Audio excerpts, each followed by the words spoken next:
Kita beralih ke tempat lain. Mehmet ingin pergi keluar dengan kudanya. Namun para penjaga tidak membukakan pintu gerbangnya. Namun penjaga hanya diam saja. Açın dedim.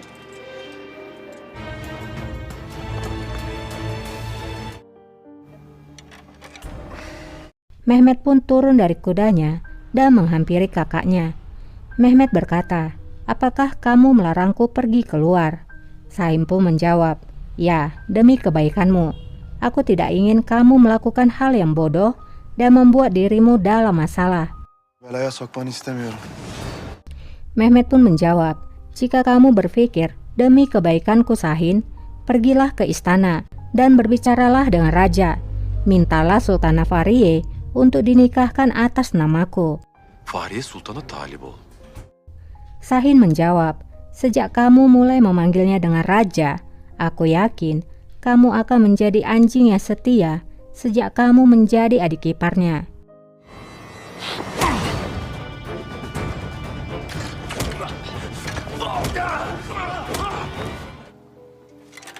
"Aku akan pergi, Sahin. Aku tidak akan menyerah. Tembak aku jika kamu mau. Kamu hanya bisa menghentikanku dengan cara seperti itu." Ancak böyle durdurabilirsin. Mehmet! Sahin pun berkata, "Mehmet, dengan satu syarat. Kamu tidak akan bertemu atau berkorespondensi secara diam-diam. Apakah kamu setuju?" Kaçmak yok. Anlaştık mı? Mehmet hanya berkata, tidak perlu melakukan persyaratan itu.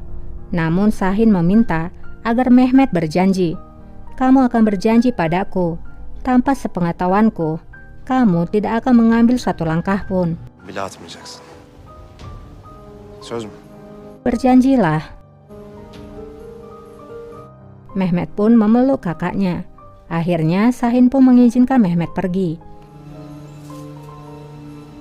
Mehmet pun pergi keluar. Dan Sahin duduk di bangkunya. Rasa sayangnya pada adiknya akhirnya membuatnya mengalah demi kebahagiaan adiknya. Di ruangan Dervish, Handan Sultan sudah menunggu kedatangan Dervish. Hingga akhirnya Dervish pun sampai di sana. Handan langsung berkata, "Mengapa Safiye Sultan memanggilmu? Dan apa yang kalian bicarakan?" Dervish pun menjawab, "Kalau Safiye Sultan ingin menikahkan Fahriye Sultan dengan diriku." Handan pun tertawa dan berkata, "Kalau Safiye Sultan sudah merasa putus asa dan dia tidak tahu apa yang ia ingin lakukan. Dan bukankah kamu menolaknya?" Namun Dervish hanya diam. Handan pun berkata, "Hal itu sangat jelas kalau ia ingin membuat kita memiliki jarak." Dervish pun menjawab, "Apakah kamu tidak percaya padaku, Sultanah? Apakah aku pernah mengkhianatimu?" Handan pun menjawab, "Kamu memang tidak pernah." Dervish pun berkata lagi, "Hanya ada satu orang yang bisa menjawab tidak pada Safiye Sultan, dan itu adalah raja."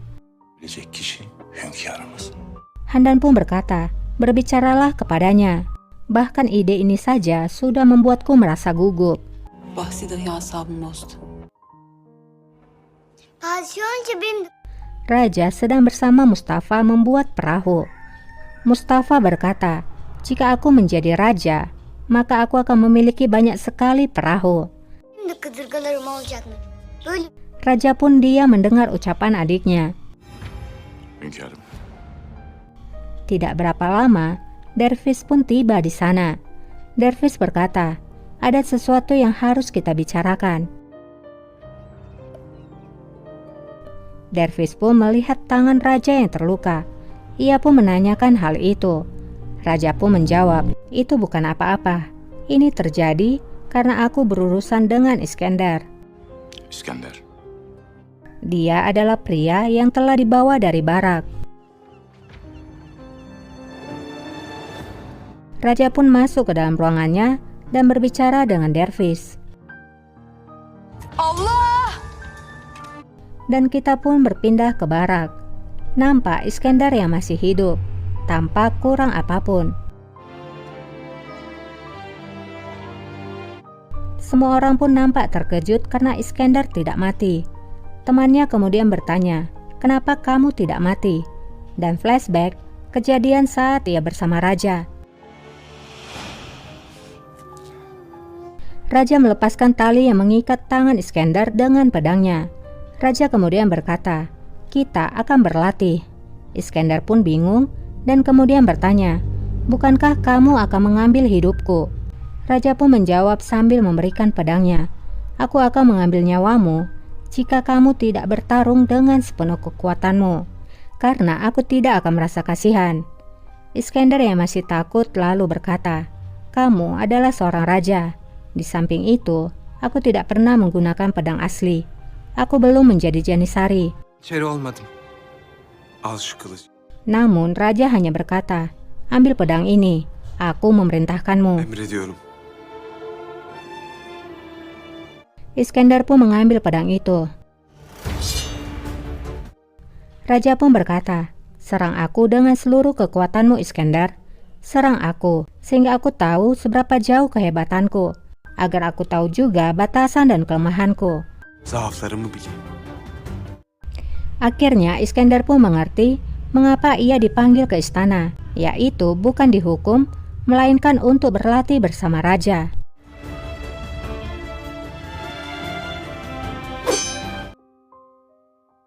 Di ruangan raja, Safia Sultan berkata, "Kamu telah mengirimkan semua orang-orangku.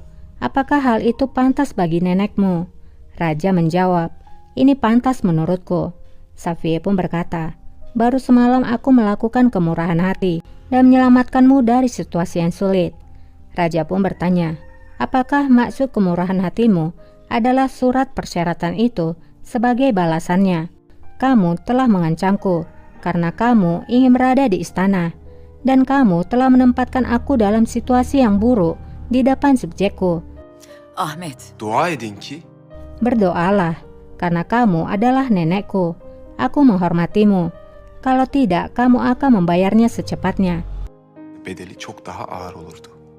Safia berkata, "Mereka telah membuatmu melawanku. Aku tahu siapa yang melakukan hal ini, Handan dan Dervis." Handan ve Derviş. Raja pun berkata, "Aku pikir kamu sangat menyukai Dervis, sehingga kamu merasa Dervis pantas bagi putrimu dan memberikan penawaran padanya untuk menikahi putrimu. Atau ini hanyalah sebuah permainan juga?" Yoksa bu da bir oyun mu? Bu düğün sulh için. Safia pun berkata, "Pernikahan itu untuk kedamaian, untuk menghapus bibit perselisihan yang mereka tunjukkan di antara kita, dan kami tidak memiliki tujuan yang lain." Başka maksadımız yok. Raja menjawab, "Kedamaian telah berakhir. Kamulah yang menghancurkannya. Kamu bisa pergi sekarang." Siz bitirdiniz. Sebenarnya sejauh ini sampai dengan episode ini, menurut Mimin Safia itu baik sih. Mulai dari Safia Sultan yang memberikan hadiah pada Ahmed melalui wanita dari lukisan, agar Ahmed merasa bahagia lagi. Saat Ahmed merasa dirinya nggak mampu jadi raja, tapi Safia meyakinkan Ahmed ia bisa jadi penguasa yang hebat seperti Sultan Sulaiman.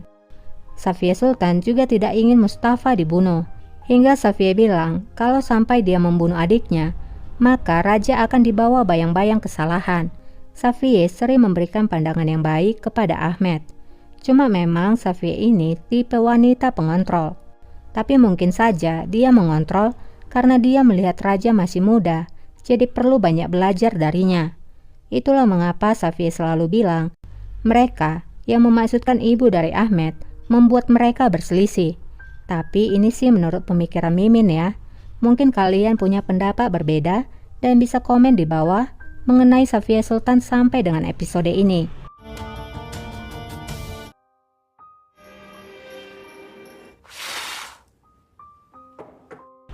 Di ruangan Halime Sultan, Sultanım,